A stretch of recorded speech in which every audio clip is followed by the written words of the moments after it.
não é só minha, eu estou dando uma olhada aqui no chat, tem várias pessoas que gostariam de saber a mesma coisa. O senhor recebeu dezenas de pedidos de impeachment contra o presidente Jair Bolsonaro. O senhor se arrepende de não ter aprovado um único que seja, para que fosse ao menos analisado por uma comissão especial? Essa aqui é a questão. Você não aprova o impeachment, né? Você defere e joga no plenário para o plenário aprovar. E para aprovar precisa de 2/3 de votos, precisa de 342 votos, que nós não tínhamos. O Santos passou por um processo parecido de impeachment antes da pandemia, e que foi, claro, por óbvio, arquivado pelo Senado. Foi até uma infantilidade dos democratas na Câmara dos Deputados avançar num processo que seria arquivado no Senado, onde os republicanos tinham maioria. Pegue a pesquisa desse período, você vai ver que o Trump estava virtualmente eleito presidente da República, né?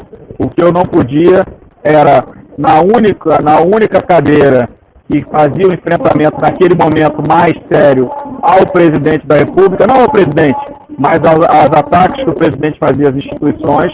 A presidente da Câmara era o principal instrumento, né? Depois veio o inquérito da fake news, mas a presidente da Câmara, por um bom período, era o único caminho que se tinha desse enfrentamento a essa agenda nacional populista, autoritária, não sei qual o nome que dá isso, e não havia votos por impedimento em hipótese nenhuma. O Centrão, naquele primeiro momento, batia no governo, não para tirar o governo, mas para enquadrar, que eu digo, mas para se associar, para entrar na coalizão do governo, como eles conseguiram na pandemia. Como é que eles entraram no governo na pandemia?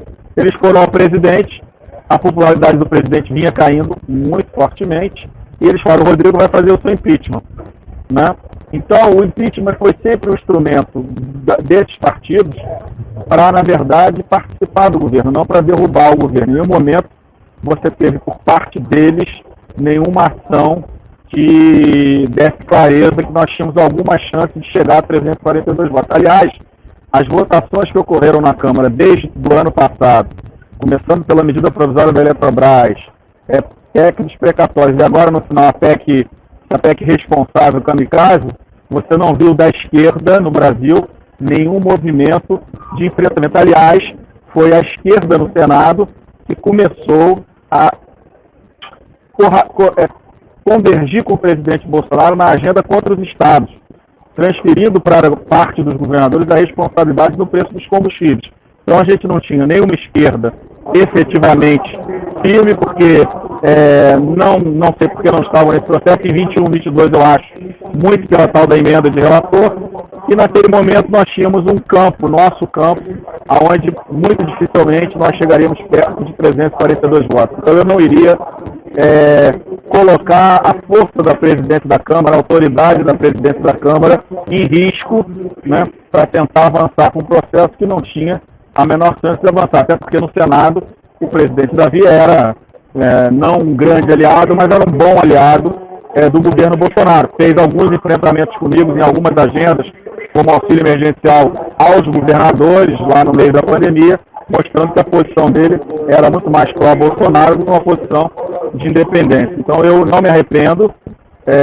Acho que no primeiro momento as ações do presidente em 19 eram menos graves do que foram aí no segundo semestre de 20 e 21, certamente, mas mesmo no momento mais duro ali no meio da pandemia, que a intenção do governo era que o Congresso parasse de funcionar, e mesmo com a pandemia nós mantivemos o Congresso funcionando, eu não tenho dúvida que o processo de impeachment, que era a vontade de muitos, né, infelizmente ele não tinha base de apoio para avançar, e acho que naquele momento a presidência da Câmara, que exercia um papel de enfrentamento aos excessos autoritários dessa agenda, ela ficaria muito comprometida se o processo de impeachment fosse a voto e fosse derrotado. Aliás, né, os partidos que hoje fazem parte do governo de forma legítima, democrática, eles teriam entrado com muito mais força no governo se a minha decisão fosse a decisão de deferir. Agora, acho que a gente tem um debate a ser feito no Brasil.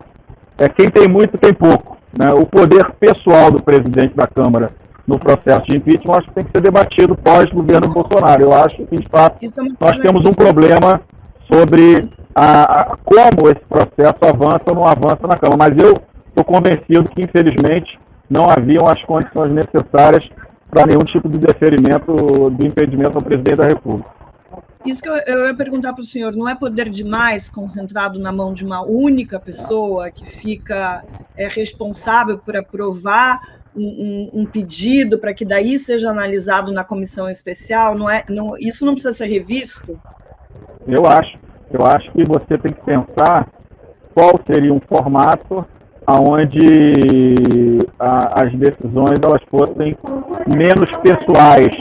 Porque como eu acabei cumprindo o papel de enfrentamento, e quando você está numa posição presidente de uma casa, que na verdade não é esse o papel do presidente da Câmara, de ter oposição nem ao governo, nem base do governo, em tese essa não é a posição, na hora que você justamente acaba cumprindo o papel que outros não cumpriam no plenário da Câmara, né?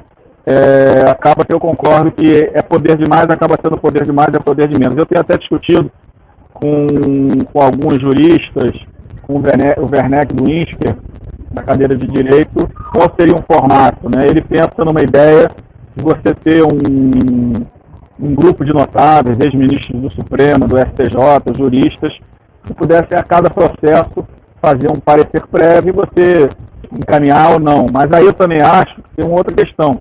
Não dá para ser tão aberto o direito de apresentar pedidos.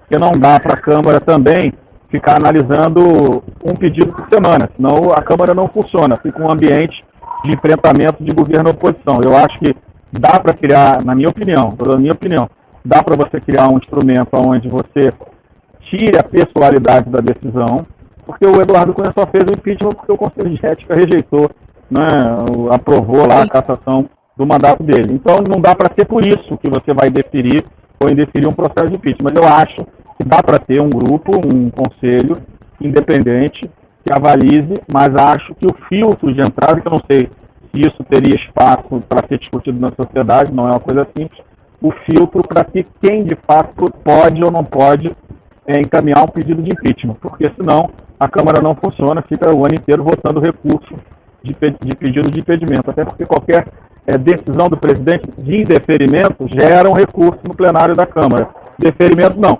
já vai para o plenário para aprovação ou não, né?